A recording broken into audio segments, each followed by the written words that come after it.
Hey guys, welcome to another episode of The Vinyl Den, your channel for record collecting by record collectors. I'm Nick. I'm Ian. Today we're talking about great songs that just happen to be on bad albums.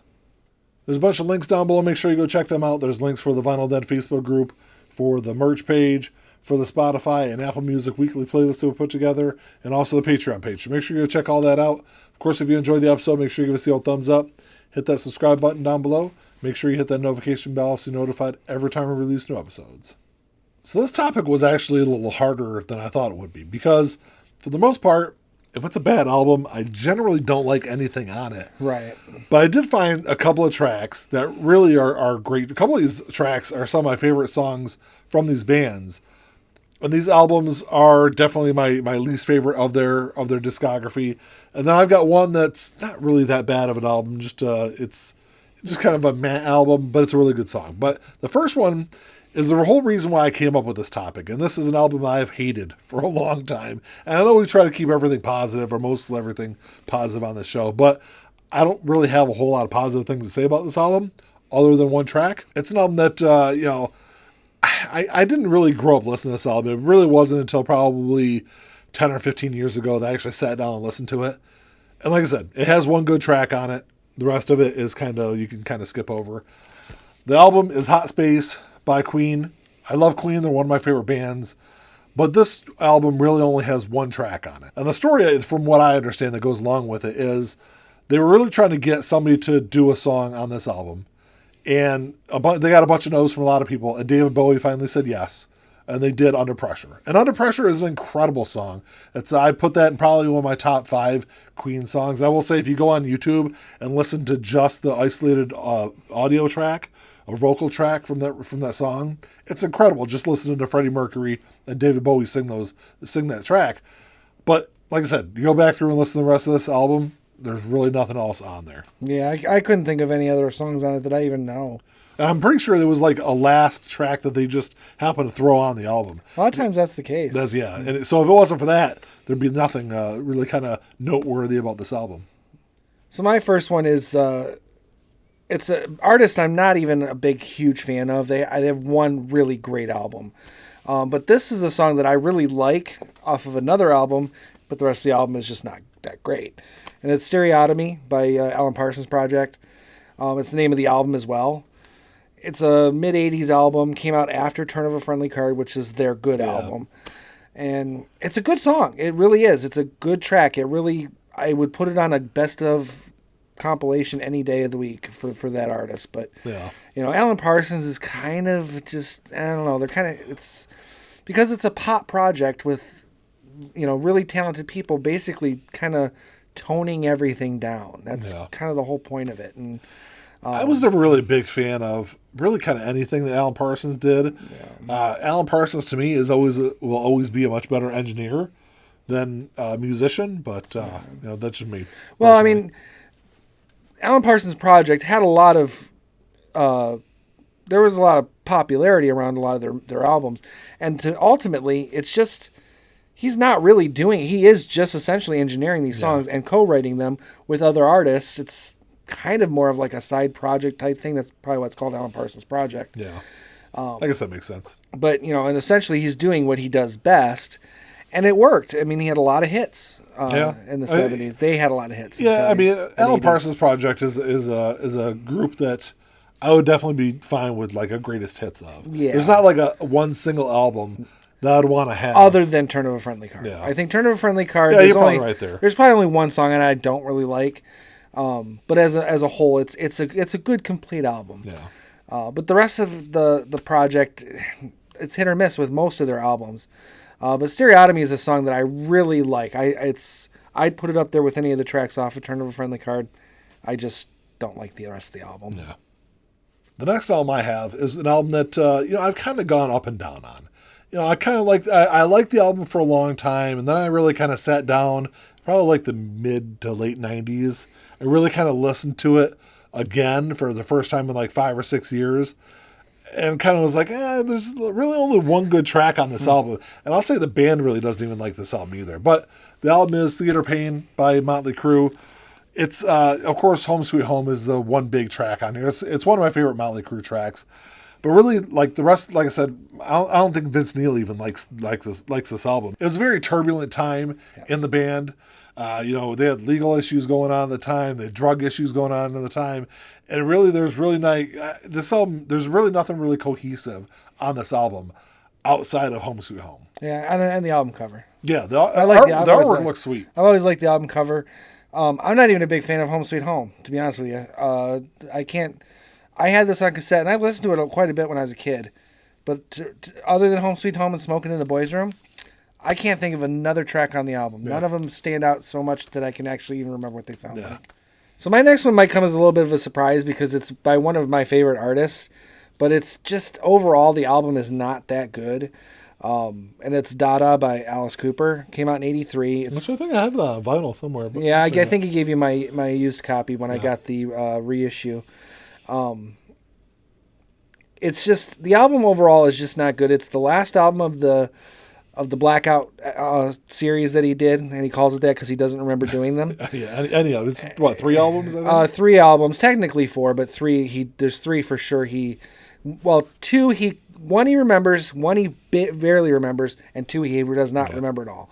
And this is one of the 2 that he does not remember at all. The problem I think I have with this album is it's kind of overproduced. Alice only wrote lyrics. He had no input on the music, and Bob Ezrin was playing around with electronic drum machines and stuff, and I don't have a problem with that if they're done well. They're just not done well here.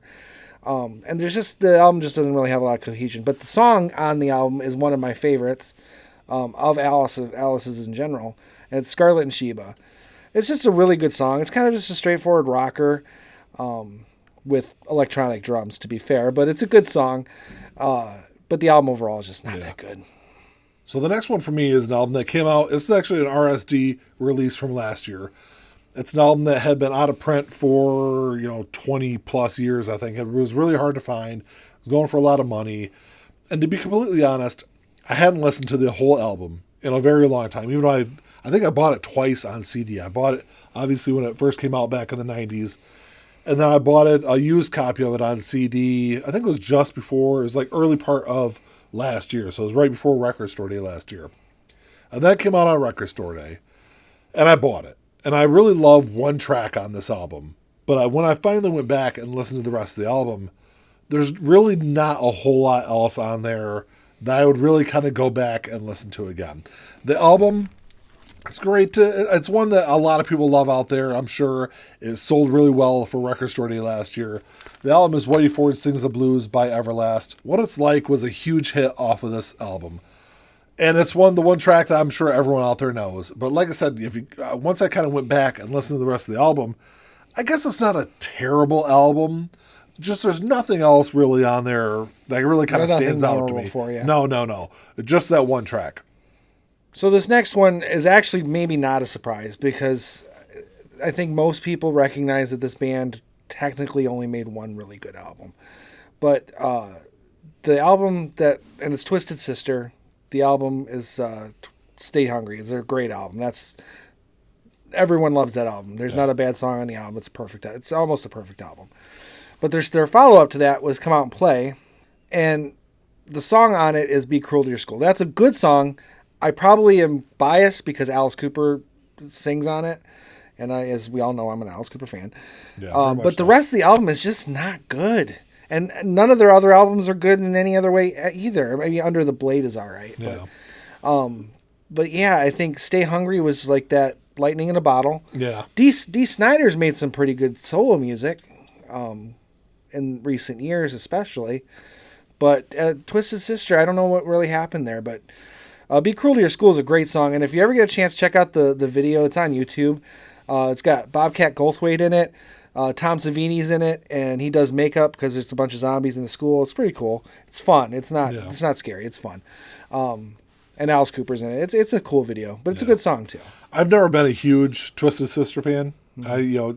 They did have one great album, and like you said, a lot of the stuff that they've done after that, there was nothing. Like I said, with some of the other stuff we talked about, there's really nothing really terrible, I don't think, about the rest of their albums, but there was nothing really that stood out. And I think that's why I kind of call Stay Hungry lightning in a bottle, because whatever their thing is, their sound, because they do have a distinctive sound. Yeah. everything came together so perfectly on Stay Hungry Absolutely. that everything else just is not memorable because that album just overshadows everything Yeah, I can see that. that they did. Come Out and Play, though, there's some bad songs on that one. So that was why it was easy for me to pick that one out of, say, some of the other ones, which also have one or two good tracks on them.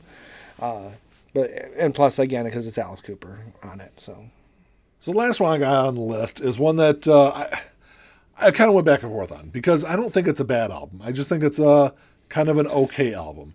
I know a lot of people out there love this album, but it's one that there's one really good track for me. There's one really good track. And then the rest of it's just kind of forgettable, really. But the album is Riot by Paramore. Misery Business is a great track. I think it's one of those great kind of like emo rock early 2000s tracks that is really kind of makes this album worth owning, in my opinion, just for that one track. But like I said, going back and listening to this album again, there's just not a whole lot on there for me. So my last one's going to come with a very controversial statement. And that statement is, I know you're laughing. I don't know if you know this. You know what I'm going to say. You'll know what I mean after I say it. So my controversial statement is that I'm a slightly bigger fan of the Van Hagar era than I am of the Van Halen with David Lee Roth era. Which I'm the opposite. But. Right. And most people are. Most people would want to punch me. Some people would want to punch me for saying that. That being said, I think one of Van Halen's worst albums is OU812. I love the title of the album. I think it's genius in a way. I don't know. Maybe it's not genius. I think I like it. I get the humor. But the album is not good. I don't know why. There's just not a lot going on in that album. Except for one song, and it was the radio-friendly track. It was the pop song. Yeah. It's What Is Love. It's sappy. But a lot of this Van Hagar stuff was. That's probably why people don't like it. But I think the funny musically, thing is, I think a lot of people actually, I think there's more people out there that like the Van Hagar era more than the David Lee Roth stuff. Not from my experience of talking to people, but the Van Hagar stuff sold better. Yeah. It was more mainstream, which sometimes can put it in a slot where people are kind of fight against it because it's, everyone likes that. I can't like that. I'm guilty of that myself from time to time. But other than that song, I love that song. I mean, it's a good poppy kind of heart, rock song. Is one of those late 80s hair metal ballads kind of. And it's a good song, but the rest of the album just not memorable. Yeah, OU812. Like I agree with you on the title of it. I think it's a good title, but it's an album I can kind of do without. Yeah, I mean, I own it. I didn't bring it with me to use as a prop, but I own it, and I listen to it periodically when I'm in a Van Hagar mood because there's only, as far as vinyl goes, there's only the 2 albums to really listen to until Record Store Day, and I don't know if I'm going to buy that live album, but and I have both. 5150, great album. That one's got a lot of great songs on it. And For Lawful Carnal Knowledge, which came out after, another great album, has a lot of great songs on it. But OU812 just not memorable at all. Yeah. Well, that's all we got for you today, guys. Thanks for checking the show out. Make sure you drop us a comment down below because there's a bunch of them out there. So I want to know what you guys think. We did 4 each. We really could have went on and done more than that. But let us know what you guys think. If you enjoyed the episode, make sure you give us the old thumbs up. Hit that subscribe button down below. That's all we got. Until next time. Talk to y'all later. Keep on spinning. Peace.